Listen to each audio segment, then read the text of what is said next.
আমাদের দেশ ভারতে অসংখ্য মন্দির রয়েছে। সেই সব মন্দিরের অধিকাংশেরই পেছনে একটা সুন্দর গল্প বিদ্যমান, ইতিহাসও বলা যায়। এখনো এমন অনেক মন্দির রয়েছে যার ইতিবৃত্ত সেভাবে আমরা কেউ জানিই না। যদি আমরা একটু খুঁজে দেখি, যদি একটু উৎসাহী হতে পারি, হয়তো অনেক অজানার আলোকে নিজেদের একটু সমৃদ্ধ করতে পারবো। এই যে দক্ষিণেশ্বর শিব মন্দির, যেখানে দেবাদিদেব শিবের জ্যোতির্লিঙ্গ বর্তমান, এই মন্দিরের কাহিনীটা কেমন আসুন জেনে নিই।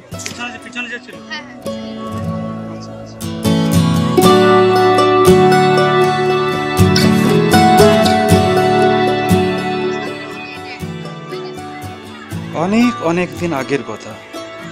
এখন যেখানে এই মন্দির, সেখানে একসময় জঙ্গল ছিল। ওগলার সেই জঙ্গলের দক্ষিণ দিকে প্রবাহিত ছিল এক নদী। বলা হয় বর্তমানে যে হলদি নদী, যার প্রবাহ এখন নরঘাট পর্যন্ত সরে গেছে, তারই জলধারা বইত এর পাশ দিয়ে। দক্ষিণ গোমাই, বিদ্যাধরপুর, এই গ্রামগুলো ছিল সেই স্রোতস্বিনীর প্রবাহরেখার অন্তর্গত। বোঝাই যাচ্ছে কত প্রাচীন দিনের কথা বলতে শুরু করেছি আমরা।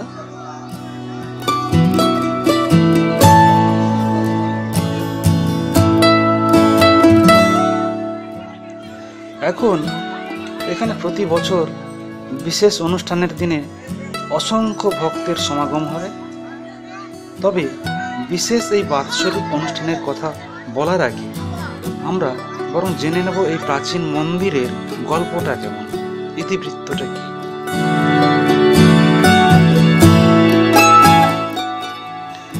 নদীর উল্টো দিকে তখন বাস করত একজন অত্যন্ত সাদাসিধে, সরল ও সৎ রাখাল ছেলে, অত্যন্ত দরিদ্র।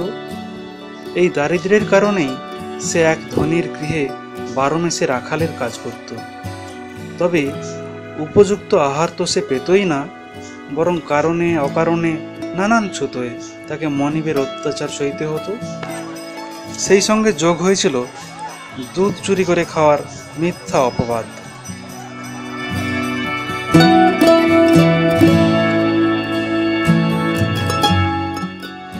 বিশেষত এই ব্যাপারটাতে রাখালের মনে যুগপৎ যথেষ্ট সংশয় ও কৌতূহলের উদ্রেক হয়।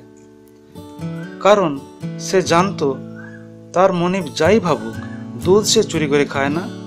আবার তার কাজে সে এত ফাঁকি দেয় না যে অন্যে তার অলক্ষ্যে এই কাজ করে চলে যাবে। নিজের হাতে দুগ্ধ দোহন করে সে দেখেছে সত্যি দুধে ভরা সব গাভীগুলো যেন শূন্য হয়ে গেছে কি কারণে। শেষে একদিন সে থাকতে না পেরে বিশেষত দুধেল গরুগুলোকেই আলাদা নজর দিয়ে লক্ষ্য করতে লাগলো। সে দেখল গাভীগুলো নদী পেরিয়ে এদিকে চলে আসছে। ঘটনাটা মনিবকে জানিয়ে তার জুটল আরো মারধর ও অনাহার।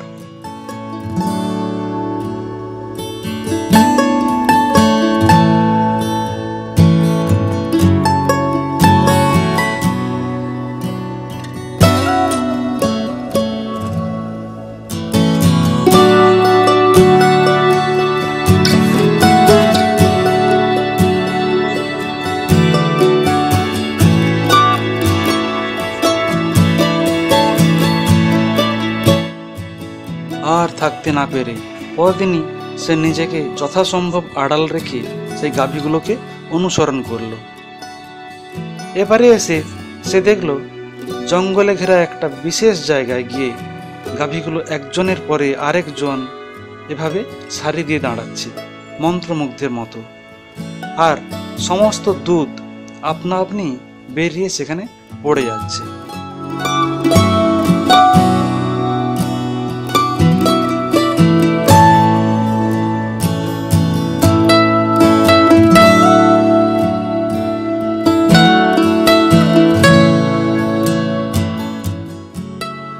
অনাহারের ক্ষুধা ও বিনা অপরাধী পাওয়া শাস্তির যাতনায় যথেষ্ট ক্রুদ্ধ রাখাল পরদিনই লম্বা হাতলওয়ালা এক ধরনের অস্ত্র, যাকে স্থানীয় ভাষায় টাঙ্গি বলে, সেটা নিয়ে জঙ্গল ছাঁটতে শুরু করে।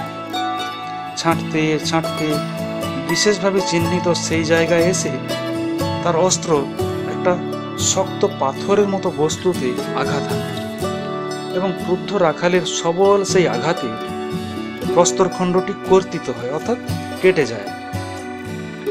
ঠিকই ধরেছেন, সেই প্রস্তরখণ্ডটি আসলে স্বয়ম্ভু জ্যোতির্লিঙ্গ দক্ষিণেশ্বর।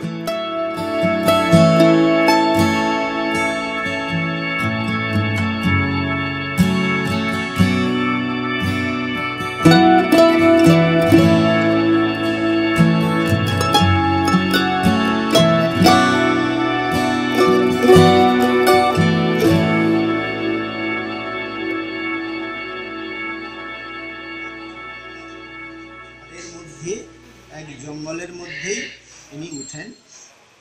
এক রাখাল তিনি গোধন চড়াতেন, গরুকে রক্ষণাবেক্ষণ যারা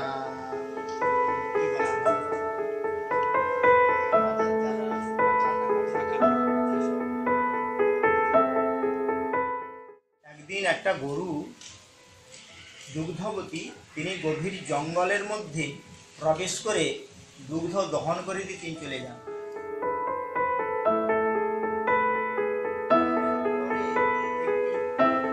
ঘন জঙ্গল ছিল, সেই ঘন জঙ্গলের মধ্যে গাভীগুলো প্রবেশ করত, সেখান থেকে আবার ওরা চলে আসতো।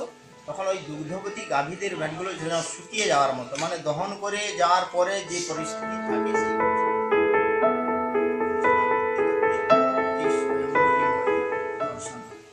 দর্শন হবার। বর্গীরা তৎকালীন ছিলেন, এখনো বাবার একটা সাইড পিছন দিকটা কাটা। ওইটার ব্যাখ্যাটা কি? ওইটা বাঁকানো, ওই যে জঙ্গলটা কাটতে কাটতে ওইখানটা ছেদন হয়ে যায়, ওই টুকরোটা কিন্তু এখনো পাওয়া যায়। অনেকটা অংশই তো নেই, অনেকটা অংশ নেই, এইরকম ধরুন না হাফের সিকি অংশ।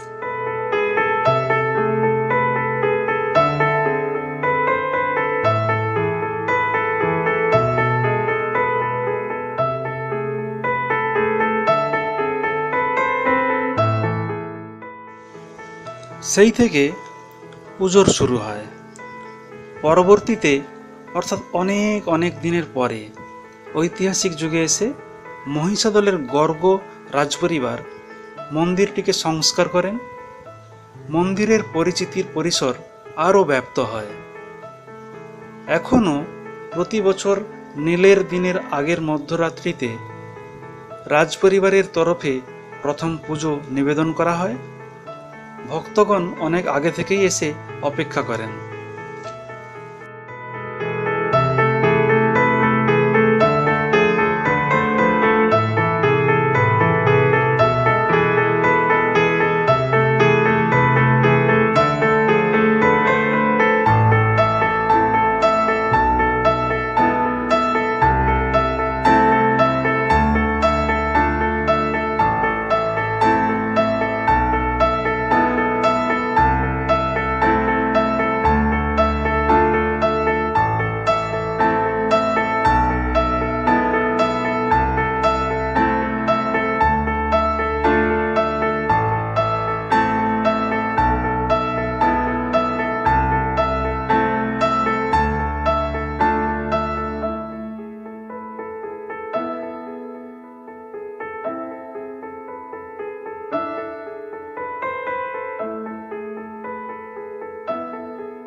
বাবার নিত্য সেবা এবং শিবরাত্রি বেশ বড় ধরনের মেলা। আর গাজন মেলা হয় আমরা চৈত্র মাসে নীল বেলা। আমাদের এটা 9 ভোগের মালা, নভোগের মারক।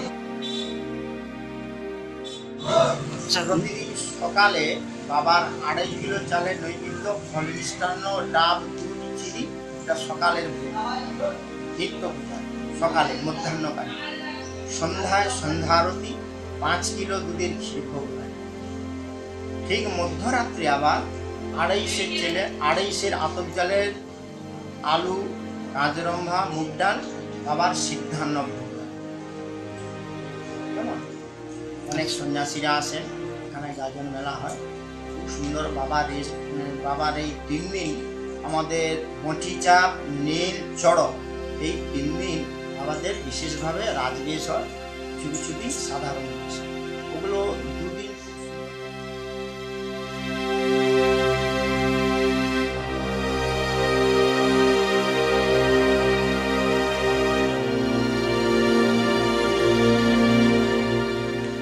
ভক্ত সাধারণের ডাবের জল, দুধ ঢালা শুরু হয় রাত্রি 3টে থেকে। মন্দিরের পশ্চিমে 2 দিক থেকে এসে মন্দিরের কাছে মিলিত হয়েছে 2টো রাস্তা। এই 2টো রাস্তার দুটোতেই প্রায় 1 কিমি পর্যন্ত দীর্ঘ লাইন পড়ে যায়। তবে এটুকু শুনেই হতাশ হওয়ার কোনো কারণ নেই।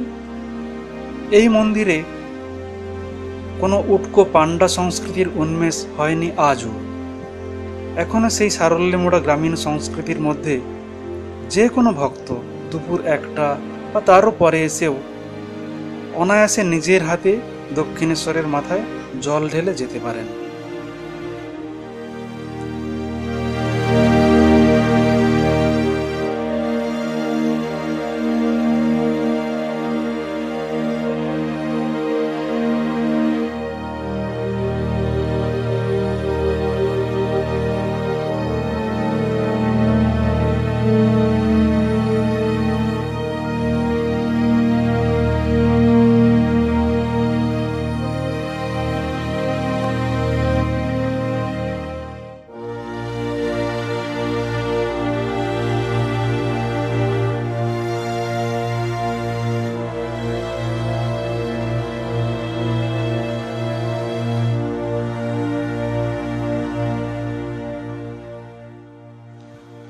এরপরেই মন্দির সংলগ্ন পুকুর থেকে 108 কলস জল ঠাকুরের মাথায় ঢালেন।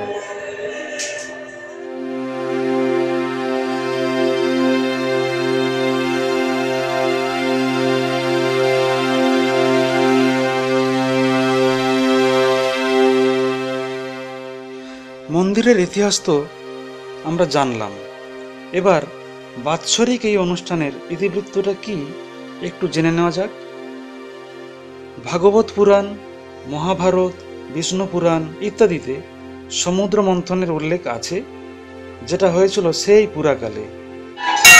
বাসুকিনাগকে রজ্জু বানিয়ে মন্দার পর্বতকে দণ্ড হিসেবে ব্যবহার করে একদিকে দেবকুল অন্যদিকে অসুরকুল মিলে সমুদ্র মন্থনকালে বাসুকিনাগের মুখ নিঃসৃত হলাহল বিষ যখন পৃথিবীর সমস্ত সৃষ্টিকে নাশের সম্ভাবনা জাগিয়ে দিয়েছিল, সেই সময়ে ত্রাতা হিসেবে দেবাদিদেব শিব এগিয়ে এসে তীব্র কটু বিষ হলাহলকে কণ্ঠে ধারণ করে। তীব্র বিষের প্রভাবে তাঁর কণ্ঠ নীলবর্ণ ধারণ করে। তিনি পরিচিত হন নীলকণ্ঠ নামে। সেই জন্য ভক্তগণ তাঁর মস্তকে ডাবের জল ও দুগ্ধ ঢেলে তাঁর যন্ত্রণা উপশমের প্রয়াস করেন ও সেই সঙ্গে সৃষ্টি রক্ষার্থে তাঁর এই মহান ত্রাতার ভূমিকাকে সম্মান জ্ঞাপন করেন।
নীলের পরের দিন চড়ক। এই চড়ক পর্বের আগে পর্যন্ত ঠাকুরের রাখাল বেশ থাকে। চড়ক পরবর্তীতে ঠাকুর অপরূপ রাজবেশে সেজে বিরাজ করেন, মন্দির আলোকিত করে। চড়ক গাছটিকে নিয়েও গল্প আছে। চড়ক গাছটি সেই প্রাচীনকালেরই সেই আদি চড়ক গাছ। চড়ক পর্ব মিটে গেলে এটিকে মন্দিরের পুকুরে ডুবিয়ে দেওয়া হয়। সারা বছর আর এটিকে পুকুরে পাওয়া যায় না। আবার পরের বছর 21শে চৈত্র মধ্যরাতে পুকুরটিকে ঠাকুরের কিছু বিশেষ ভক্ত সহযোগে ব্রাহ্মণেরা জাগান। তারপর আবার এটিকে তুলে এনে একটা ফাঁকা জায়গায় ভূমিতে প্রথিত করা হয়। তারপর নববস্ত্র, আতপতণ্ডুল, ধূপ, দীপ, ফল, সুগন্ধি, মিষ্টদ্রব্য, ফুল ও ঢাকের বাদ্য সহযোগে অভিষেকের মাধ্যমে জাগ্রত করে চড়ক অনুষ্ঠানটি সম্পন্ন হয়। এছাড়া এখানে একটি বিশেষ উপকরণ থাকে, সেটি হলো পাকা বিচে কলা।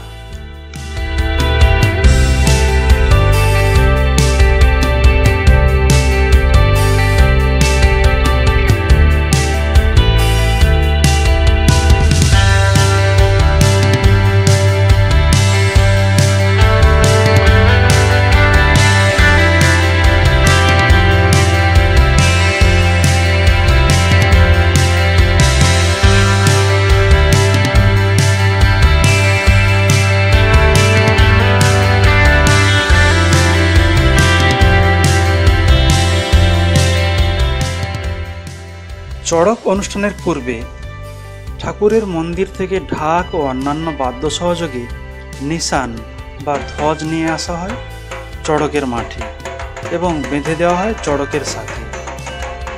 বরণ ও অভিষেক পর্ব মিটে গেলে সেই নিশান সরিয়ে দুজন বিশেষ ভক্তকে চড়কের দুই দিকে বেঁধে শুরু হয় চড়কের ঘূর্ণন। ঘূর্ণায়মান চড়কের ওপর থেকে ঠাকুরের প্রসাদী সেই পাকা বিচে কলাগুলো সাধারণ ভক্তদের মধ্যে ছুঁড়ে দেওয়া হয়। বলা হয় কোনো নিঃসন্তান দম্পতিও এই কলা খেলে সন্তান ধারণ করতে পারেন, যদি তাঁর সেই আকুতি থাকে।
গাছটা, ওইটা কি সেই প্রাচীন সেই সময় থেকে চলছে ওই যে গাছটা?